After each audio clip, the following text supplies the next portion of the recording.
Assalamualaikum warahmatullahi wabarakatuh. Bismillahirrahmanirrahim. Alhamdulillahi rabbil alamin. Wassalatu wassalamu ala asyrafil anbiya wa imamil mursalin Sayyidina wa nabiyyina Muhammadin wa ala alihi wa sahbihi ajma'in, amma ba'd.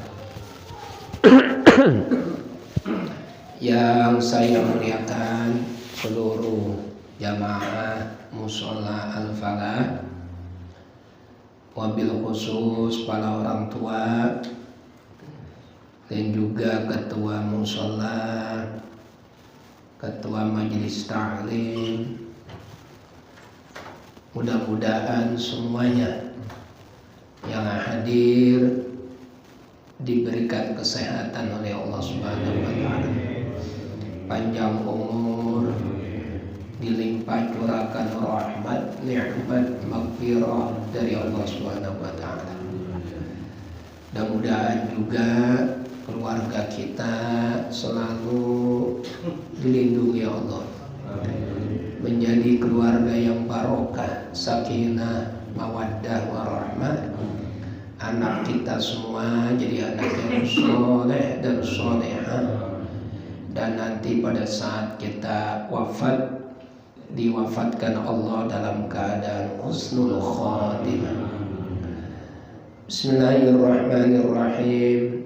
Hadiyatan nuhdiha wa nuqaddimuha li habibina wa syafi'ina wa qurrati a'yunina wa maulana Muhammadin Rasulillahi sallallahu alaihi wasallam wa ala alihi wa ikhwanihi minal anbiya wal mursalin wal awliya wa syuhada'i was sholihin was sahabati wat tabi'in wal ulama'il 'amilin wal mufassirin wal muhaddisin wal musannifin wa ila ru'i jami'il malaikatil muqarrabin summa ila arwahi awliya'il mutaqaddimin khususan arwah sultanil awliya Syekh Muhyiddin Abdul Qadir Jilani radhiyallahu anhu, summa ila arwahi jami'il ulama'il mutaakhirin khususan ila musannifi hadal kitab Fathul Qarib al-Mujib Syari al-Bayyuri, summa ila arwahi ulama'i wa awliya'i hadhihi al-qaryah wa usulihim wa furu'ihim wa zawjatihim qaddasallahu asrarahum wa nawwara daraihahum wa ja'alil jannata maswahum kama yu'li darajatihim wa a'ada 'alaina min barakatihim wa amtir 'alaina wa itha karamatihim, thumma ila ru'i jami'i ahlil qubur minal muslimin wal muslimat wal mu'minina wal mu'minat min masyariqil ardi ila magharibiha barriha wa bahriha, khususan aba'ana wa ummahatina wa ajdadana wa jaddatina, wa nakhussu khususan ila ruh summa ila ruhi summa ila ruhi.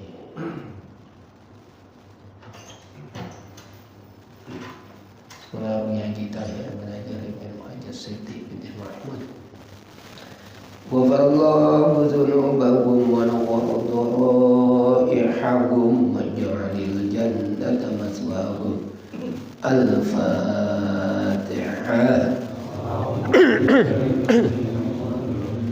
Bismillahirrahmanirrahim.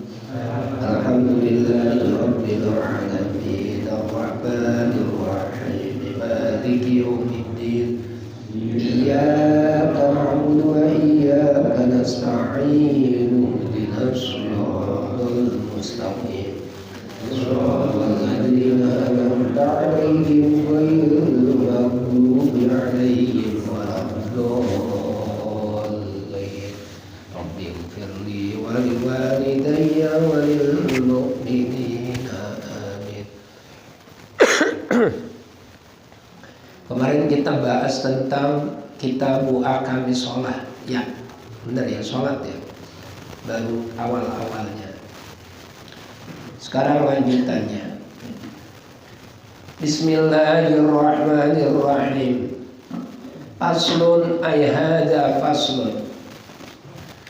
Wa syaraitu wujubi sholati salasatu asya'a. Syarat-syarat wajibnya sholat ada 3. Syarat-syarat wajibnya sholat ada 3. Kagak pakai perkara. Jadi yang guru-guru, yang ustadz, Pak Haji, tokoh-tokoh kalau lagi ngajar menyampaikan kajian di depan muridnya, jangan pakai perkara. Syarat wajib sholat ada 3 perkara, nggak perlu ada perkara. Gara-garanya tahu sebabnya? Enggak tahu. Ada rahasianya kenapa nggak boleh pakai perkara. Gara-garanya ada orang non muslim mau masuk Islam kagak jadi. Tuh. Iya. Dia udah mantap mau masuk Islam, kiainya lagi ngajarnya rukun Islam, rukun iman. Kata kiainya, rukun Islam ada 5 perkara, rukun iman ada 6 perkara. Begitu kiainya selesai ngajar, nanya itu orang non muslim, jadi masuk Islam, ayo saya bimbing syahadat. Enggak kiai, saya nggak jadi masuk Islam. Emang apa? Islam kebanyakan perkara. Islam, rukun Islam ada 5, rukun iman ada 5 perkara, udah 11 perkara gitu ya. Belum ditambah perkara-perkara yang lain. Dah saya kagak masuk Islam. Jadi nggak usah pakai perkara. Syarat wajib sholat, bercanda itu mah. Ada 3. Ahaduha, yang pertama al-islamu, Islam. Kalau kagak Islam ya nggak wajib. Enak dong? Ya kagak enak. Ibarat buah si malakama, dimakan mati, kagak dimakan mati. Artinya orang kafir kalau dia sholat kagak diterima sebab tidak beragama Islam, tapi dia kagak sholat, dia tetap disiksa sebab tidak sholat. Kan gak enak. Enak di mana? Sholat kagak diterima, kagak sholat tetap disiksa. Nah, jadi syaratnya harus Islam nomor 1. Oleh karena itu fala tajibu, maka tidak sah, tidak wajib apa as-sholatu sholat alal kafiri, terhadap orang kafir al asli, kafir asli. Wala yajibu qada'uha, dan tidak wajib pula bagi orang kafir asli itu mengkodok, ganti sholatnya, nggak wajib juga. Seperti orang kafir asli.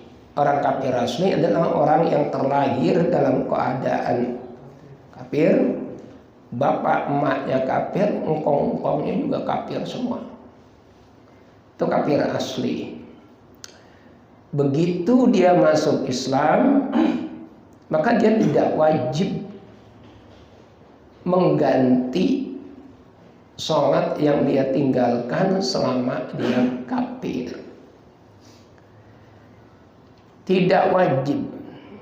Wala yajibu alaihi qada'uha idza aslama, enggak wajib. Wa ammal murtaddu, adapun orang murtad, na'udzubillah, murtad ini benar ya pembahasannya ini? Benar. Belum diterangin kemarin. Belum. Wa amal murtaddu, adapun orang murtad, siapa itu murtad? Orang yang keluar dari Islam. Nauzubillah min dzalik. Fatajibu, maka wajib alaihi terhadap murtad as-salatu, salat. Wa qada'uha, dan wajib mengqada salat in ada, kalau dia balik ilal islami, balik ke dalam agama Islam. Orang murtad dari kecil Islam sampai gede, nauzubillah min dzalik, dia pindah agama, dia murtad. Entah dia kepincut dengan calonnya yang agamanya beda, atau dia tertarik dengan temannya, atau dia memang keinginan dirinya sendiri. Banyak itu kan, gara-gara nikah terus kemudian pindah agama. Asalnya Islam, karena calonnya ini non muslim, jadi akhirnya pindah agama. Itu murtad. Seiring jalannya waktu, dia berumah tangga, kemudian bercerai sama pasangannya, entah laki-laki atau perempuan. Lalu dia sadar, saya balik lagi ke agama Islam. Dia muslim lagi. Nah itu dihitung. Sejak dia murtad, tanggal berapa, bulan apa, tahun berapa, sampai dia masuk Islam lagi, itu berapa tahun. Dihitung, dia murtad tanggal sekian, sekarang tanggal sekian. Dihitung itu berapa tahun. Misalnya 3 tahun. 3 tahun itu berapa hari. Nah, ketemu udah misalnya berapa hari 3 tahun itu? 364 dikali 3 ya, 5 tahun ya, 5 tahun. Berarti 364 dikali 5 tahun. Ketemunya berapa hari? Taruh udah 1500 hari ya, benar. Nah, berarti 1500 hari dikali 5 waktu, dia wajib mengganti. Orang murtad itu nggak kena kebebasan setelah dia murtad terus kemudian dia balik lagi ke Islam, dimulai dari pertama. Kayak bayi baru dilahirkan dari rahim ibunya, tidak. Dia wajib mengganti kewajiban-kewajiban yang pernah dia tinggalkan. Ganti. Sholatnya wajib ganti. Nauzubillah. Kalau orang kafir asli, dari bayi bapak emaknya kafir, engkong-engkongnya kafir, semuanya kafir, dapat hidayah dari Allah, dia masuk Islam, dia seperti bayi yang baru dilahirkan dari rahim ibunya. Maka dia tidak berkewajiban apa-apa. Ketika dia kafir, dihapus semua. Mulai detik itu baru dia berkewajiban. Lalu sholatnya juga dikasih keringanan semampunya dia. Tidak bisa baca niat, belum bisa baca Fatihah, bahkan mengucapin Allahu Akbar juga belum bisa. Sholat kayak gedebongan rubuh, boleh. Artinya cuma gerakan-gerakan doang, boleh. Dulu ada yang masuk Islam, saya yang bimbing syahadatnya, itu nggak bisa apa-apa, sama sekali nggak bisa. Tapi sholat kerjain. Kadang-kadang sholat masih nengok sono nengok sini. Biarin aja, nggak usah diomelin. Namanya orang baru masuk Islam. Disebut apa? Mu'allaf. Tuh, apa? Dapat keringanan. Dia diem, orang-orang ruku dia ruku, orang itidal dia itidal. Tapi terus dapat hidayah cakep sampai meninggal dunia hidayah. Anak istrinya juga masuk Islam, bahkan dia korban kambing 3, dia anaknya satu-satunya. Terus istrinya juga korban kambing semuanya satu. Belum sempat pergi haji udah meninggal, tapi cakep. Artinya dia benar-benar mempertahankan keislamannya, walaupun ayah dan ibunya tidak beragama Islam. Itu tidak wajib mengkodok apa-apa yang dia tinggalkan ketika semasa dia belum beragama Islam. Kita lanjutin lagi. Wasani, yang kedua, al-bulughu balik. Kenapa kok masuk angin? Betul. Al-bulughu balik. Balik itu apa? Balik itu ada dua tandanya. Kalau sudah mendapatkan salah satu dari dua tanda ini, ya berarti sudah balik. Laki-laki atau perempuan, tanda yang pertama itu bil umri, sebab umur. Berapa batasan umurnya? 15 tahun.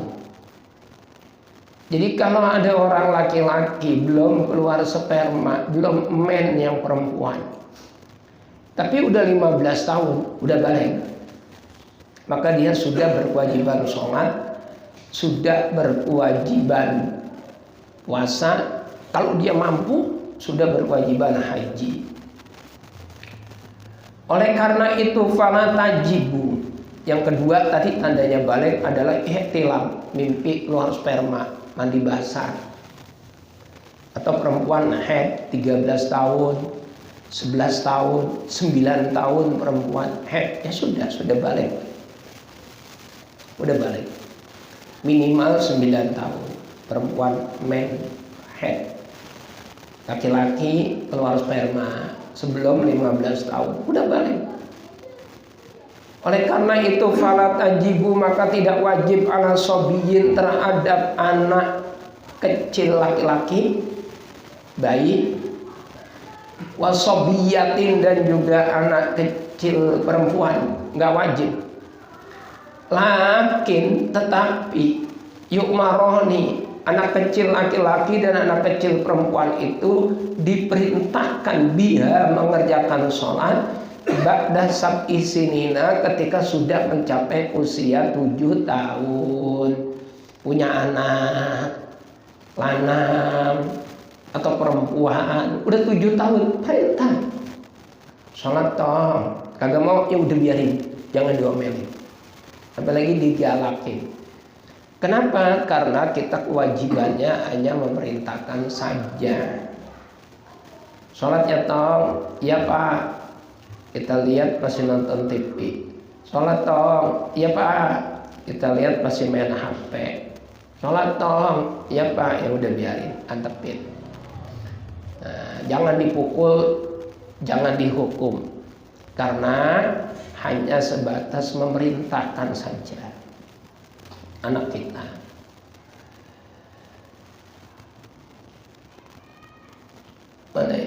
In hasola at-tamyiza, 7 tahun itu juga kalau sudah tamyiz tuh. Jadi kita memerintahkan anak kita untuk sholat saat usia 7 tahun itu kalau anak kita udah tamyiz. Apa itu tamyiz? Idep, udah ngerti. Makanya saya itu, maaf ini kita boleh berbeda ya, boleh berbeda. Ini saya pribadi.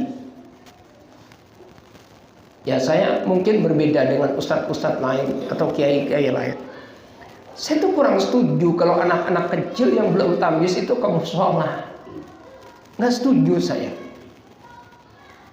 Anak-anak kecil yang belum tamyiz ke mushola atau ke masjid itu saya kurang setuju. Bahkan nggak setuju, bukan kurang setuju. Kenapa? Berisik, itu ganggu orang sholat. Ganggu orang sholat. Kita sholat hening, sepi, imam bacaannya enak, didengerin, belum tentu sholat kita khusyuk. Kedatangan bocah, belum ngerti, lari sono, lari sini, berisik, kagak karu-karuan. Bagaimana kita mau dapat nilai khusyuk? Padahal dalam Al-Quran, qad aflahal mu'minun alladzina hum fi sholatihim khashi'un. Sungguh benar-benar beruntung orang mukmin itu. Yang beruntung siapa? orang yang ketika sholatnya itu khusyuk. Bahkan kalau kita lihat tuh di kitab Al-Jami'us Shaghir, itu ada keterangan yang mengharamkan. Orang tua hukumnya haram membiarkan anaknya ke mushola atau ke masjid sementara anaknya itu belum idep, belum tamyiz, belum ngerti. Itu haram orang tua. Walaupun ada yang mengatakan nggak sampai haram, palingan makruh, tapi ada pendapat yang mengharamkan itu. Nah, saya kurang setuju. Untuk mendidik, nah di kitab keterangannya inna hasola at-tamyiza. Kalau anak itu sudah tamyiz, kalau latihan nggak mesti di musola, nggak mesti di masjid, di rumah bisa, di sekolahan bisa. Nah, kita udah jadi kebiasaan, bukan di sini doang, di banyak tempat. Saya pernah khotib di salah satu masjid, mungkin kalau DKM yang lihat, saya nggak mau sebut masjid mana, dia pasti ingat. Mungkin dia tersenyum kan. Saya lagi khotib, berisiknya minta ampun. Di lantai 2 tuh pada lari-larian. Sayang. Itu anak sekolah, sholat Jumat di situ, gurunya, kepala sekolahnya nggak ada yang temenin di situ. Ya saya khotib aja, saya nggak marahin. Wong lagi khotib kok. Selesai sholat, udah salam, assalamualaikum. Terus wiridan sebentar, sebelum doa saya diri. Saya bilang, saya pastikan saya khotib di masjid ini yang terakhir. Saya nggak akan pernah lagi mau khotib di sini. Kalau kondisi masjidnya kayak gini, ini kok dibiarkan. Khotib lagi menyampaikan khutbah, anak-anak berisik lari-larian, bercanda, lempar-lemparan peci, ada yang lempar-lemparan air, lempar-lemparan botol aqua. Ini kayak apa? Saya bilang gitu. Sudah pastikan saya khotib di sini terakhir, dan benar saya nggak mau lagi khotib di situ. Walaupun sekarang kepala sekolah dan gurunya udah disuratin, udah tertib, saya udah nggak mau lagi. Ya, itu jangan dibiasain. Masjid musola itu bukan taman kanak-kanak. Ada yang menyampaikan untuk mendidik Rasulullah, ya makanya saya bilang kita bisa berbeda pendapat. Saya punya dalil sendiri. Silakan saja yang mengatakan boleh, silakan saja yang menganjurkan, silakan, itu hak masing-masing punya pendapat.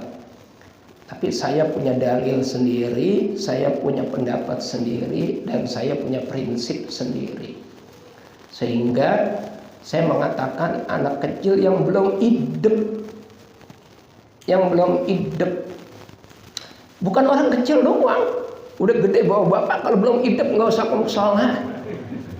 Ayo sembahyang bercanda, mencolek-colekan sono, yang satu lagi sujud didepak pantatnya sama yang satu, entah yang satu balas lagi, udah aki-aki, berarti belum tamyiz, belum idep dia. Itu kalau kayak gitu nggak perlu dinasehatin, diruqyah, diruqyah aja, diruqyah. Lah udah aki-aki sembahyang bercanda, la haula wala quwata illa billah. Jadi ngomong.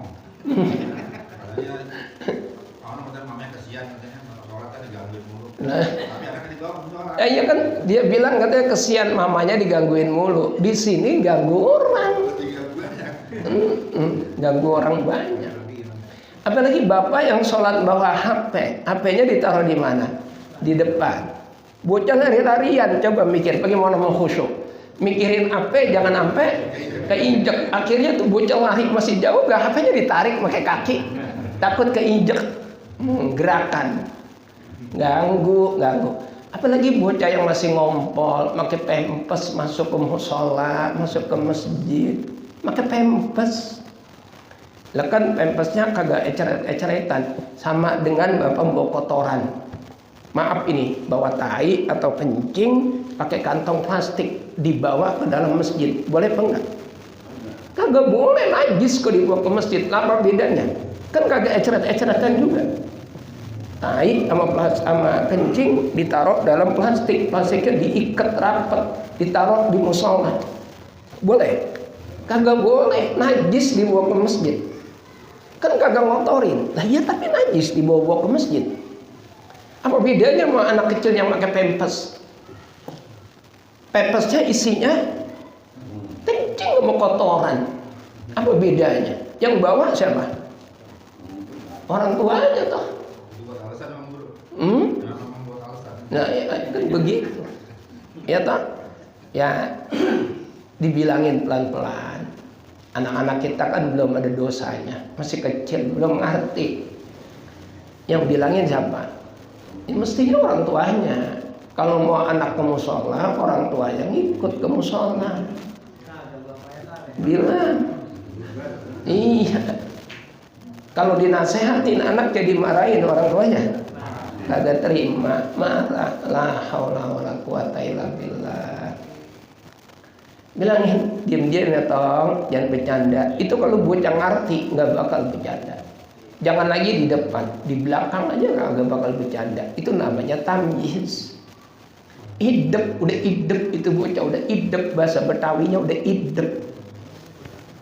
Udah paham, udah ngatri. Udah ngatri. Nah, bagaimana kalau dia udah usia 10 tahun? Wa yudrobani ala tarkiha ba'da kamali asyri sinina. Kalau udah usia 10 tahun, anak kita kagak mau sholat, gebuk. Tindakan tegas, tapi gebuknya dorban ghairu mubarrihin. Pukulan yang tidak menyakitkan dan tidak membahayakan. Jangan anaknya kagak sembahyang baru 10 tahun pakai kawat jemuran disabetin. Orang tuanya kurang waras itu. Atau ngambil tongkat anaknya digetok kepalanya. Ya, itu jangan, nggak boleh. Jewer ditabuk nggak boleh. Anak didupak nggak boleh. Gebuknya pakai apa? Kertas koran. Kertas korannya dipulung-pulung, pedebel. Tabok pantatnya suaranya kenceng, wow, kagak ada rasanya, nggak sakit. Sholat. Tuh. Jadi menunjukkan orang tua itu punya sifat tegas. Iya, anak takut. Iya pak. Saya kalau mau bontot perempuan padahal anak saya. Bontot sementara kali. Sholat neng, gitu. Ya bi, saya lihat masih di situ-situ juga. Sholat neng, ya bi. Udah 3 kali sholat neng, ya be, ya udah saya tinggal. Saya kagak omelin, saya apa enggak, udah begitu aja. Tapi kalau sama emponya udah anak yang kedua. Anak pertama kan di pesantren. Emponya udah 12 tahun. Sholat neng, ya be. Saya lihat masih main HP. Sholat neng, nadanya ditinggiin dikit. Ya be, udah ditinggal HP-nya, udah langsung sholat. Gitu. Jangan sampai 3 kali. Sholat, ya udah, dia udah langsung sholat. Kalau masih kagak mau juga, gebuk. Gebuknya dorban ghairu mubarrihin. Pukulan yang tidak menyakitkan dan tidak membahayakan. Jangan nyakitin. Kita nggak pernah tahu anak kita yang mana yang bakal nyelamatin kita di akhirat. Nggak bakal tahu. Makanya jangan pilih kasih sama anak. Dan juga jangan nyakitin, terutama perasaan atau fisiknya, jangan. Gak pernah tahu kita anak yang kita kagak suka kita gedegin, tahu-tahu dia hafal Quran, tahu-tahu dia ibadahnya tekun, tahu-tahu gedenya dia orang kaya, utang bapaknya yang lunasin dia. Gak pernah tahu kita.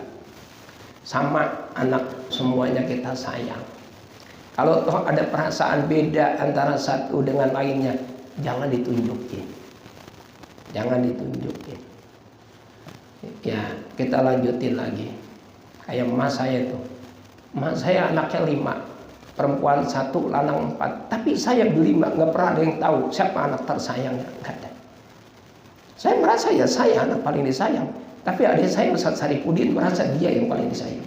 Ya bontot, ya saya lah yang paling disayang. Begitu, jadi 5-5-nya merasa emas saya. tegasnya sama, sayangnya sama. Walaupun saya yakin hati orang gak mungkin sama. Pasti ada kecondongan salah satu anaknya. Emak saya bisa menunjukkan bahwa tidak ada satupun anak yang merasa dibedain. Lima-limanya merasa anak tersayang. Nah, kan ada orang tua yang begitu. Kalau anak yang satu ini Masya Allah sampai sakit-sakit, anak yang lain kagak datang 5 hari kagak dikangenin. Kalau yang itu kagak datang 3 hari sampai sakit, nanyain. Jangan samain. Ntar kita banyak dikecewain sama anak yang kita merasa paling kita sayang. Yang ngecewain sebetulnya bukan dia, tapi perasaan kita sendiri. Kita kecewa dengan perasaan kita sendiri. Biasa aja. Titik. Kita lanjutin lagi. Wasalisu yang ketiga, al-aqlu, punya akal, akalnya sehat, akalnya waras. Oleh karena itu fala tajibu, maka tidak wajib sholat ala majnunin, terhadap orang gila. Enggak wajib. Enggak wajib orang gila sholat. Saya punya cerita tuh. Waktu ikut jamaah, orang rapi, cakep, bersih. Karena kita sholat ketinggalan, kita colekkan dia ya, sebagai isyarat kita jadi makmum. Wih, bacaannya bener, fasih, suaranya enak. Begitu nyampe ghairil maghdubi alaihim waladdallin. Nah, kita kena amin bareng-bareng. Amin. Dia nengok, kompak kata dia. Ternyata imamnya orang gila. Aduh, kita semuanya ambruk pada tawa semuanya. Bubar. Nah, itulah kenapa orang gila kagak wajib sholat. Orang laki-laki yang boleh kagak sholat itu cuma 2. Pertama, anak kecil yang belum balik. Anak 5 tahun, 3 tahun, 7 tahun, anak kita belum balik, dia kagak sholat, nggak dosa, nggak apa-apa. Yang kedua, orang gila yang boleh kagak sholat. Berarti kalau ada di antara kita ini yang ngaji kagak sholat, berarti belum balik. Saya kagak ngomong orang gila kebuatan kejam. Itu yang ngomong Pak Askaryono, bukan saya. Kalau di antara kita nih yang hadir kok kagak sholat, berarti belum balik. Tapi otaknya udah 3. Belum balik, anaknya 4, 5, 3, ampun. Belum balik aja. Ya kalau ada orang cerita sama saya, itu dia katanya sholat, ya dia belum balik, biarin, itu aja. Kita kalau udah balik dia sholat. Baik sangka baik sangka, tapi susah banget. Ada orang cerita sama saya, wis pede banget, ini benar ya. Orang, ya saya tahu banget bahwa dia jarang sholat, karena saya kenal. Ustaz, iya, saya mau cerita apa? Saya mau cerita, saya ngimpi. Mimpi saya indah banget. Saya minta tolong katanya ditafsirin mimpi saya. Mimpinya apa? Saya tidur mimpi ngelihat Ka'bah. Cakep banget mimpi saya. Itu tafsirnya apa ya?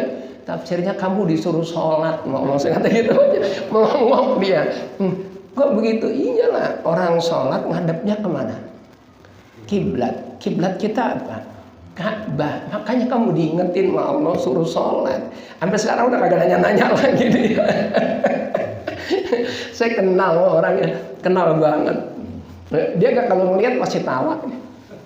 Sampai sekarang udah kagak nanya-nanya lagi. Ya, biasanya nanya mulu, termasuk mimpi dia nanya. Enak kan ya? Bener kan? Saya ngimpi ngeliat Ka'bah. Itu tafsirnya apa? Tafsirnya kamu suruh sholat. Emang iya gitu. Sholat ngadep ke kiblat. Kiblat kita apa?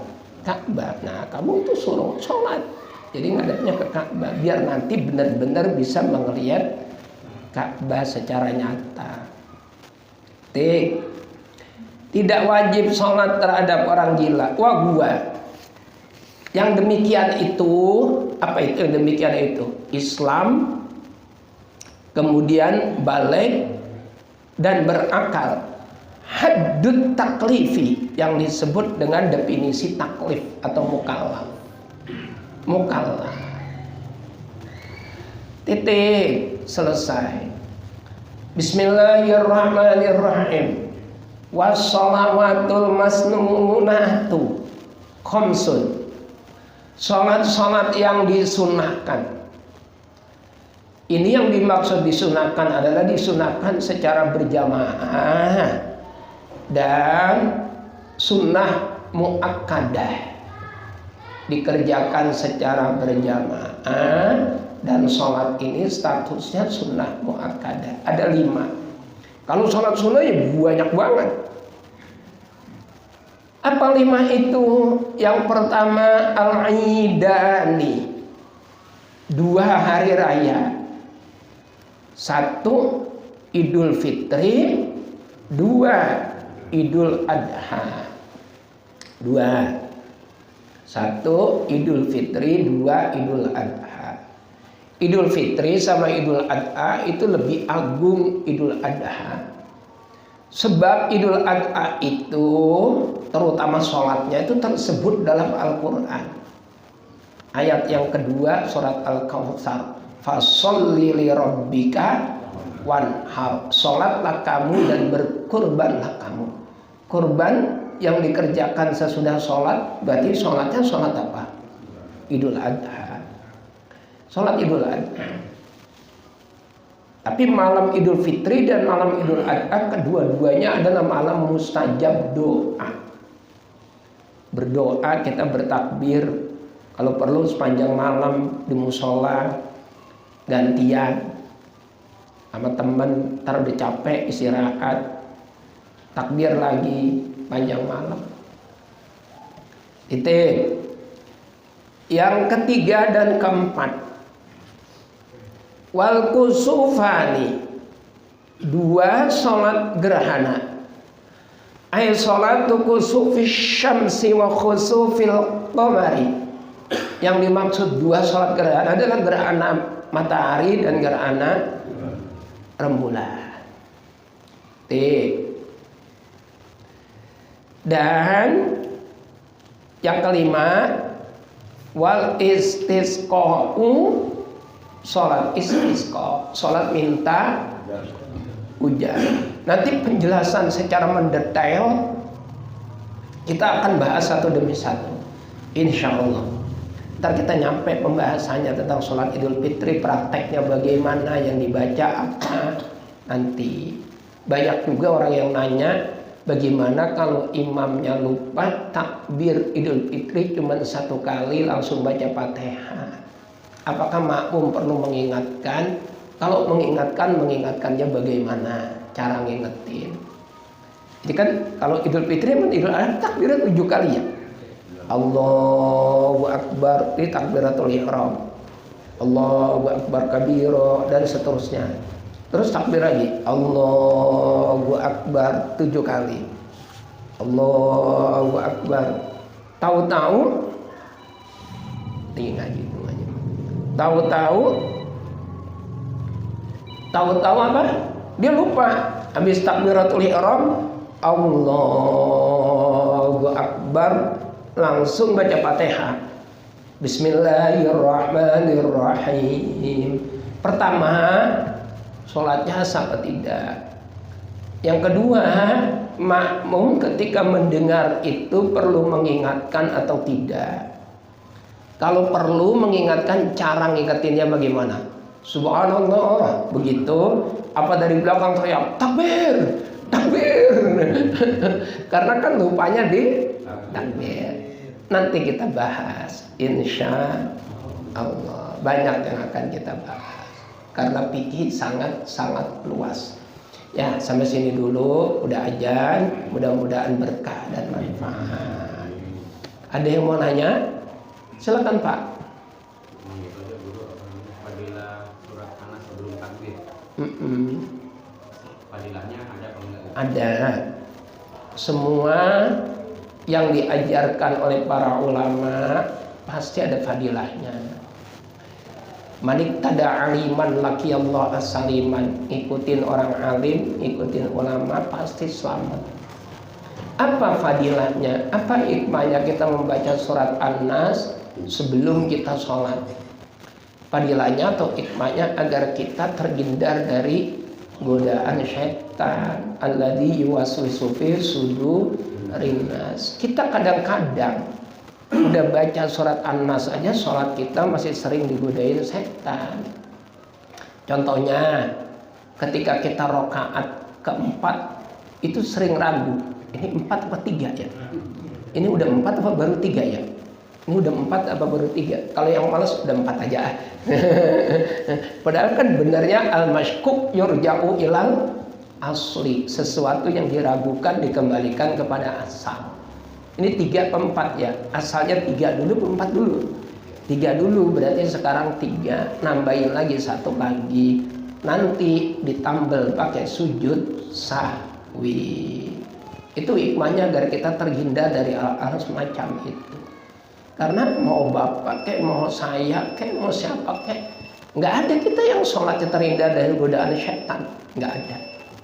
Minimal kita mengusir setan sebelum kita sholat. Ya ikhtiar mengusirnya itu dengan baca surat An-Nas. Karena ada ayat alladzi yuwaswisu fi sudurin nas. Terus minal jinnati wan nas. Ya, setan itu jenisnya ada 2, jin sama manusia. Nah, kalau manusia kelihatan, kalau jin nggak kelihatan. Karena dia alladzi yuwaswisu fi sudur, yang selalu menggoda kita di dalam hati kita.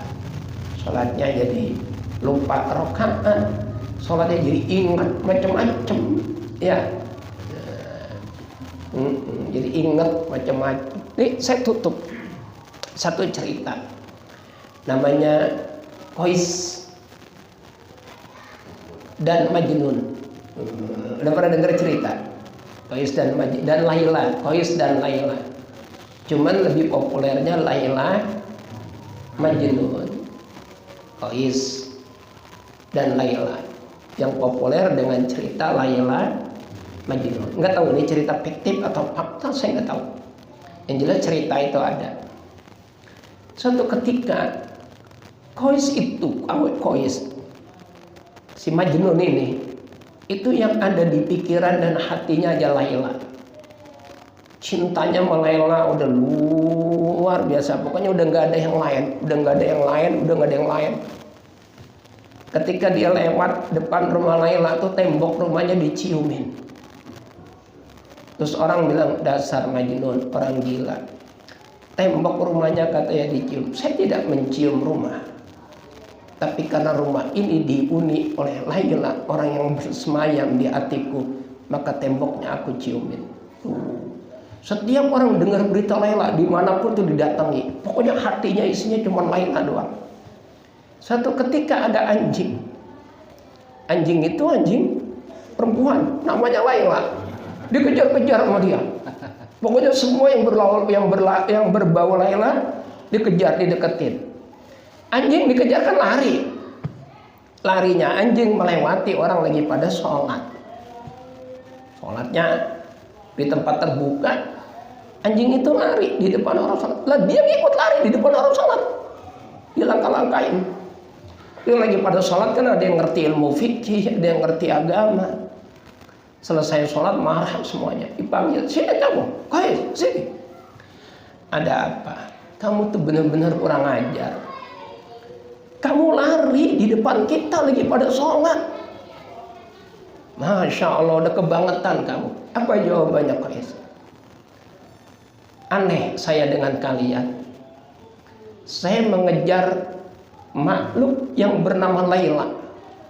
Karena begitu terpesonanya saya sama Laila, sehingga saya tidak melihat kalian sedang sholat. Saya hanya fokus mengejar si Laila. Tapi kenapa kalian yang sedang menghadap Allah, kok yang dilihat saya? Itu aneh, kata dia. Di mana hati kalian diisi dengan Allah? Hati saya yang diisi dengan Laila saja. Saya tidak melihat kalian sedang sholat, karena fokus saya, hati saya hanya kepada Laila. Kamu yang sedang sholat tuh menghadap Allah. Kenapa saya lari, saya jalan, kok kamu lihat? Berarti hati dan juga pikiranmu tidak diisi dengan zat yang kamu sembah, yaitu Allah. Itu kois ceritanya. Bisa kita kayak gitu? Nggak, jangan. Bergila beneran. Nah itu dia ceritanya. Jadi supaya kita mencapai derajat paling kagak minimal dijauhkan dari setan, sholatnya khusyuk, ya baca itu. Qul a'udzu birabbin nas. Ya ini saja. Cukup, yang nanya satu aja. Mudah-mudahan berkah dan manfaat. Al-Fatihah. Bismillahirrahmanirrahim. Alhamdulillahirabbil alamin. Iyyaka na'budu wa iyyaka nasta'in. Ihdinas siratal mustaqim. Siratal ladzina an'amta 'alaihim ghairil maghdubi 'alaihim waladdallin. Bismillahirrahmanirrahim. Alhamdulillahirabbil alamin. Allahumma shalli ala sayyidina Muhammad wa ala ali sayyidina Muhammad. Allahumma ighfir lana wa liwalidina wa limasyayikhina. Allahumma inna na'udzubika min su'il khatimah wa nas'aluka husnal khatimah. Rabbana atina fid dunya hasanah wa fil akhirati hasanah wa qina adzabannar. Wa sallallahu ala sayyidina Muhammadin wa alihi wa sahbihi wa baraka wa sallam. Alhamdulillahi rabbil alamin. Assalamualaikum warahmatullahi wabarakatuh.